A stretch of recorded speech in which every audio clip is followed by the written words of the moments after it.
This is our first time in Africa, and we are really excited to share with you all our experiences from Egypt. There are so many things that we had no clue about, and we are excited to share with you everything we've learned.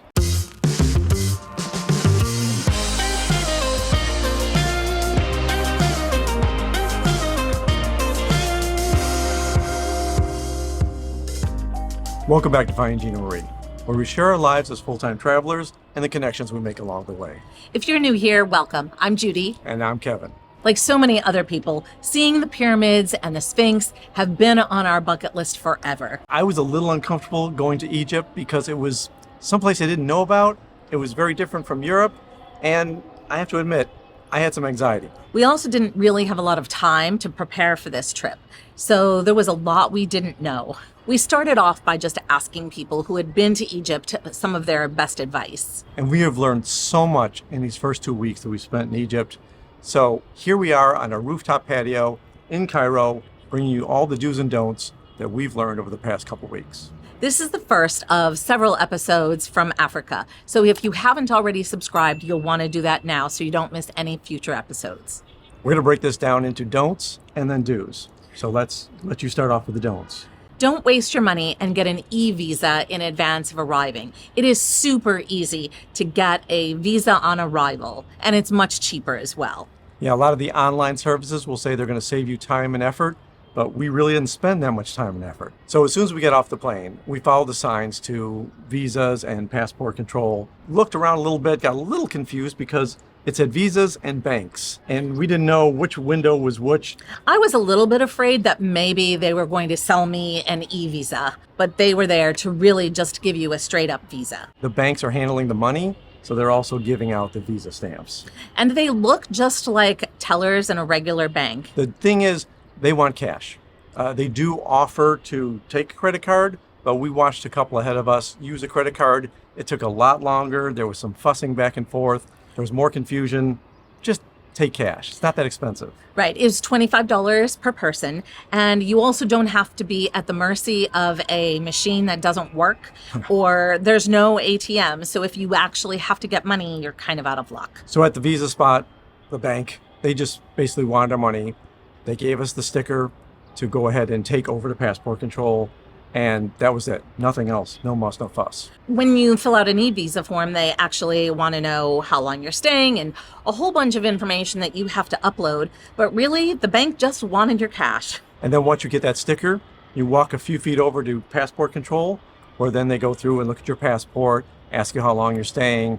Then they take that sticker, peel it off, put it on a blank page, stamp it, and you're on your way. We really didn't get much else in either spot. It was very easy to get through. I think that you can probably put the sticker on yourself, but I didn't want to mess with it. I wasn't going to pull stuff like that. Yes, sir. Whatever you want, sir. Take my sticker, take my passport. So one of the big don'ts is don't get taken advantage of at the airport for transportation to your hotel or Airbnb. When we arrived at baggage claim, there was a man who came up to us, and maybe we were a little bit flustered because my bag hadn't come out right away.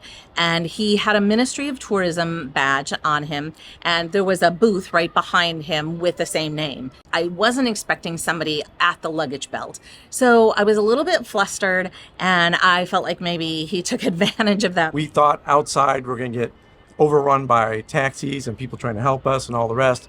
So we were not prepared for this, and all we wanted to do was get our luggage. Now, the problem was I had my bag already. It came out really quick, and Judy's was nowhere to be seen, and you could see that we were going to have to wait a few minutes. And normally we prefer not to have to check our bag, but we didn't have a choice on this airline, so everything was just a little bit out of sorts. And he could tell that we were anxious and looking for things, and he used that to his advantage and kind of engaged us in a conversation and really started asking us a lot of questions. And then Judy was left alone with him because I had to go around the other side of the belt. So it was not the ideal situation, and we weren't thinking very clearly. It's important to know that Cairo has Uber, and you definitely want to take it if you can.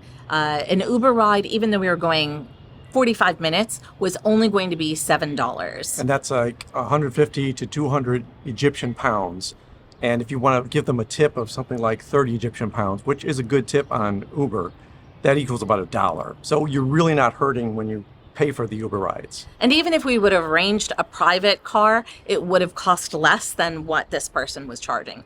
And honestly, it felt uncomfortable, but I'm too nice and I didn't speak up for myself. And so that is a lesson learned, that please speak up for yourself. And one of the tips that someone had given to me, my dear friend Martin, who suggested that just say that you are going to the Meridian Hotel, which is attached to the Cairo airport, so therefore you don't need any transportation. And Uber does not need you to have cash. You're paying for that through the app. So if you're a little short on Egyptian cash, you're in good shape with Uber. Now, we're saying use Uber because you don't want to drive in Egypt, especially in Cairo and Giza. It is chaos out there on the streets, and I can't believe that Uber is charging as little as they are. An hour ride was filled with so much drama on the streets. On the highway, there isn't necessarily any lanes, any signals. Definitely when you get off of the highway, people are merging into traffic everywhere. Tuk-tuks can't really be seen behind cars, so they're pretty dangerous. You've got motorcycles threading in and out, and when you're off the highway, you also have pedestrians crossing major highways and just walking through traffic, panhandling. The chaos is unreal, and you definitely do not attempt to drive through it all. There is a language that they speak with their cars and their trucks and their buses. They have horns going all the time, but they're like dot dot dot, or they're a little notice. I'm right next to you. You're within inches of hitting my car. Their cars are squeezing in between each other. I mean, I don't know how they do it. I would never drive here. Recommend not driving here. Just use the Ubers, use the taxis. Be safe. I don't even recommend not. I'm saying absolutely don't even think about renting a car. Next on our don't list, don't be afraid to try street food. There's plenty of small little vendors that are all over the place, and it's safe. And there's a lot of really tasty food. One of the things you want to watch out for is that there is somebody actually cooking your meal fresh. And remember, you're paying for this food with Egyptian pounds, which are like, $1 equals 30 Egyptian pounds. So even if you bought something and you really don't like it, you're not losing a lot of money. Be courageous, experiment, try the different foods. There's so much flavor out there. Don't let language barriers get in the way of having a rich experience. At vendors for food, I pointed. I found something that somebody else was eating, and I said, I want some of that. People are kind, and they really want to help you. In fact, one time you said, I want what they're having, and it turned out to be a full table full, and they kept adding more to their table. It's like, no, don't add any more to our table. And especially if you're at a restaurant.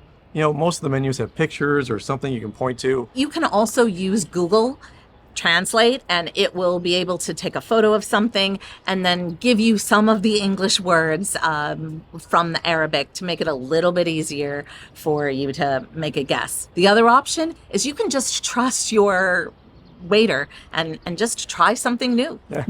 We did that once and we had a great experience. It was delicious. And just be flexible, be patient with the language situation. If you're having trouble paying, sometimes you hold up a certain bill, and they'll hold up a bill and they'll show you, it's this bill. They might hold a calculator up and show you the numbers on that. There's a lot of ways around this. Just take it slow and you'll work through it. And remember, you are a guest in their country and they are not expected to know English. So if you get the wrong thing, it's not the end of the world. It's an adventure. But they are happy to have tourists, so they will try really hard to satisfy you. So we don't recommend that you book the same guide for your entire trip. Your itinerary might be very flexible. There's different reasons for different guides for different areas. It helps if you know what kind of a traveler you are. We, for instance, really like a lot of information thrown at us. We want to learn as much as possible. But some people really just want a skip the lines tour. We've found that you can get yourself into trouble if you book someone for the whole time, and when you meet them, they really aren't the kind of guide, or their English is hard to understand. So unless someone has made a recommendation and you really trust that person, keep your itinerary flexible and don't overcommit to your entire trip at once. Yeah, your first guide will certainly offer you some options if they have other services they can offer, or other places they can show you. And, think about that. But research is important. You did a ton of research and it worked out well for us. Sometimes I go to TripAdvisor and to Viator, and also to get your guide. There's a company called With Locals. And also sometimes what I've done is to look at TripAdvisor and then see the actual local company and book directly with them and avoid the additional third-party charges. But do make sure that you tip your guide, tip the driver. There's typically both of them on your private tours or even your small group tours, and they don't make a lot of money and they really do depend on tips. Yeah, and remember when you're looking at the money, Egyptian pounds. It seems weird to throw 100 pounds at somebody, but it really is very cheap and well worth it. So one of the things as you're looking at tours, don't fall for a lot of the extras that they throw in there. They're going to take you on tours of places that may offer to sell you something. And the reason they're doing that is they may get a kickback from these places, and that's fine. I mean, they should be earning all the money they can possibly earn, but you're getting put in a situation where they want you to spend more money. For instance, the carpet makers that we actually wanted to go to after the suggestion of one of our tour guides, we had no intention of buying anything there, but it was still quite we're interesting. Full-time travelers. We can't take a carpet with us anywhere unless we're flying on it. They didn't offer those. And it was an interesting tour. It was a great company. The person that talked to us was very spiritual, and we had a great encounter. It was actually a school. You know, we saw them teaching and how they built the carpets, and it really was a great part of the tour. One of the standouts for me. But you don't have to feel obligated to buy anything. Same with a papyrus tour and perfumery tour. They're actually going to teach you things, which are really helpful. But at the end, they're also going to try to sell you something, and you just don't have to accept that. Stand firm. And beware of anything that is a free gift. I promise you, there is no such thing as a free gift here. Even if they tell you that it's free, they are going to want money. This is not a great economy for a lot of the people. They need all the cash they can get. This is just one of the ways that they try to add on to their income, and it's good. It's okay. Don't get upset by it. But also, you don't have to pay for it. And if you want to, by all means do. Nobody's telling you not to buy. Just bear in mind that nothing's free. Okay, that's our list of don'ts. Let's get into the do's. The first do is that you really should arrange to speak with the doctor about vaccinations that you need, any prescription medications that are going to help you with any kind of stomach problems. The food and water are different here. Your gut biome may not be accustomed to dealing with it. So take the extra time to make sure that you have taken care of all of that.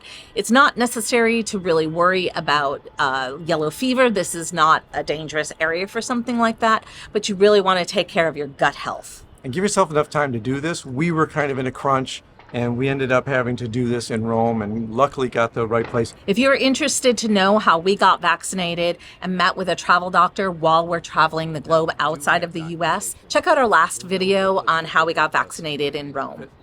All right, one of the big do's is make sure you have cash.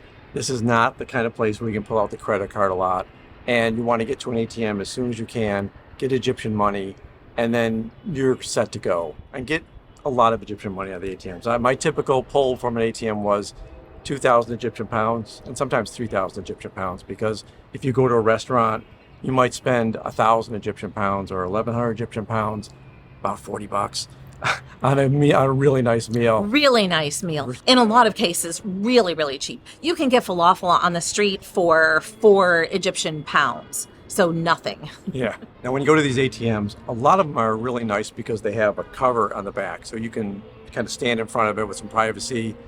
Make sure you don't do the conversion if it asks you. Just do it in Egyptian pounds. Most of the U.S. banks will go ahead and convert it for you.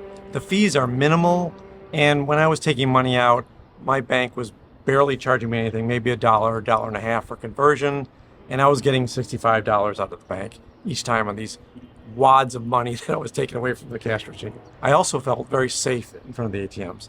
This whole city has felt safe. So there was not a concern walking up to one of these.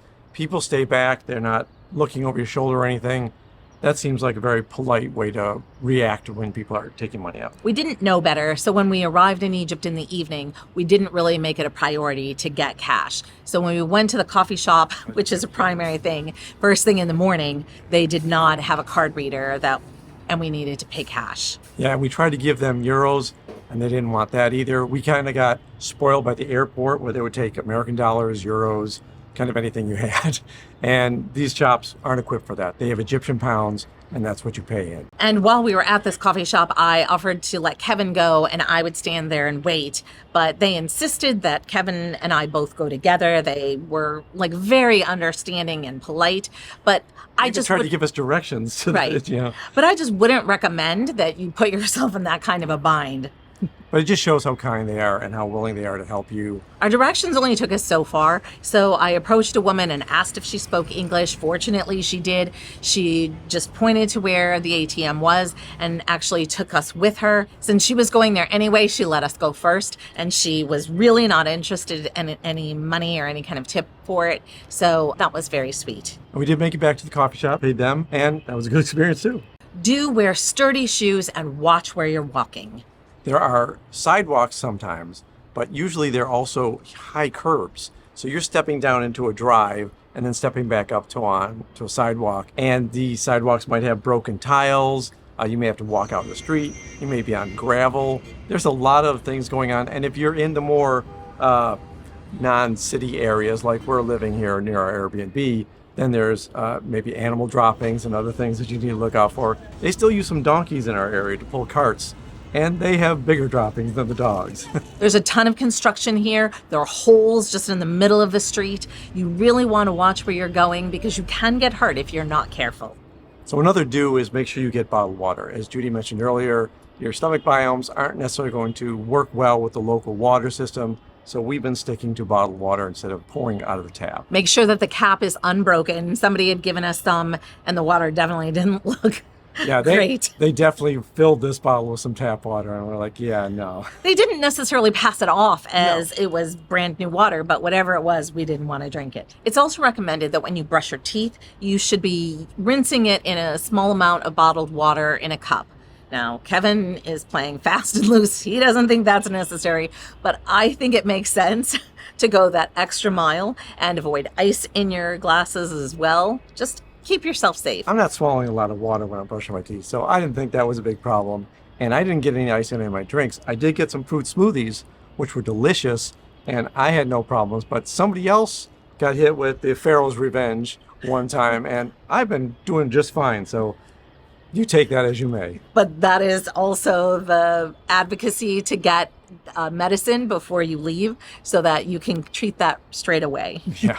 You will need to tip if you ask someone directions. You will need to tip someone if they give you toilet paper outside a public toilet. You don't have to pay to use the toilet, but there's often no toilet paper there. And there's someone standing guard who is expecting you to pay for toilet paper. Even if you don't accept some, they're still looking for money. Yeah, you'll know because the little hand comes out and just, they're very subtle about it, but Well, they've actually said pay. Okay, well, for me, they've been nice. But when I've said I've had no money, normally he keeps the bulk of it. They've been very understanding. Someone may offer to take a picture for you. That's going to cost money. And in restaurants, it's very common to tip 10% of the bill.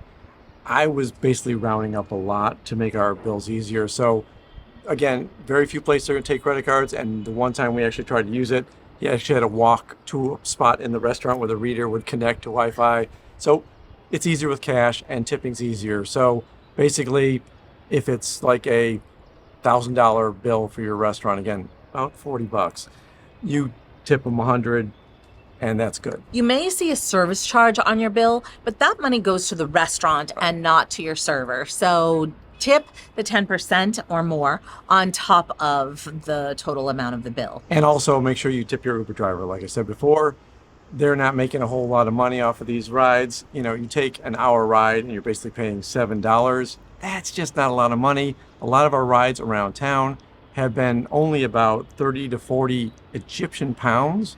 And really, we're going good distances. Sometimes 20 minutes, but sometimes 40. Yeah, because you get into traffic and they're stuck in traffic. So you end up paying like $1 for this Uber ride.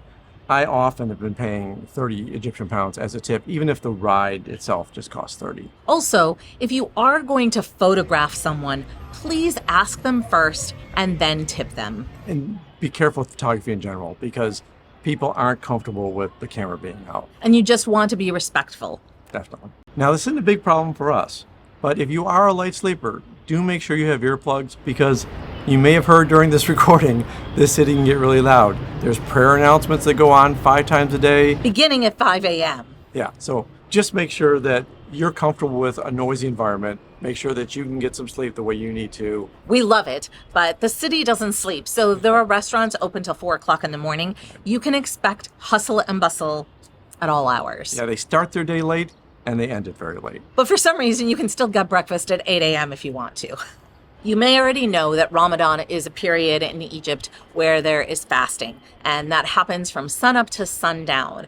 But bear in mind that people are still cooking. They are still looking for tourism during Ramadan. In fact, our tour guides suggested that you please come, just because that's a holy time for Muslims. There are all denominations that live in Egypt, and people, even though they're not eating themselves between sunup and sundown, they have no problems cooking for everybody else. They still are looking for tourism. They still need to make money. So they would be delighted to have you come during that time. There's really nothing closed. There's nothing you're going to miss out on during Ramadan. And our final do give yourself time to adjust to Cairo and Giza. It's well worth it. I know when I first got here, there was a lot of stress from the activity at the airport. There was a crazy ride to our Airbnb, and I was feeling a little anxious, and I was feeling like maybe we were in the wrong place. Maybe we shouldn't have come here. And I felt like, wow, what can we do to fix this situation? Can we go get a hotel or something? And I'm so glad that Judy booked the space that she booked in Giza, because it gave us a real look at life for the average person in Egypt. And after a few days here, I felt so much better, and I felt so blessed to have experienced it. We've met so many people that have been so kind, and really, really give this place time. Give yourself time to adjust to the chaos. We stayed in Mohandassine, which is in Giza, but it is just a quick trip across the Nile to Cairo. It's noisy, there's a ton of energy, it's unfamiliar, there's language barriers, it's hard to read the Arabic language. It's easy to allow all of those things to overwhelm you, but really, as Kevin said, give it a little bit of time. We have felt so comfortable in just a few short days. It's made for just such an incredible experience for us. The food may be different from what you're used to. You may go to a restaurant and try to order some alcohol. They may not have any on the menu. You may have to choose different things. You may have to experiment and ask, what is this? And they may bring out a dish or point to something. Just take it slow.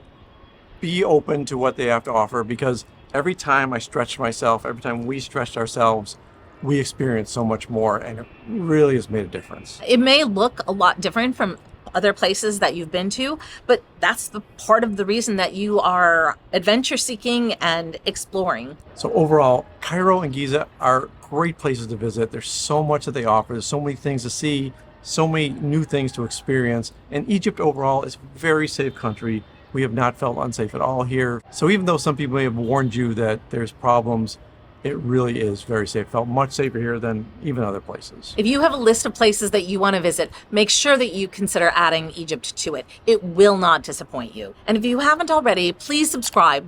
We have another episode from our time in Egypt and Giza of things to expect when you come here, and you're not going to want to miss it. And go to findingginamarie.com to find out more information about our episodes, and to check out Judy's journal, which talks a lot about what we're doing every day. Until next time. Until next time.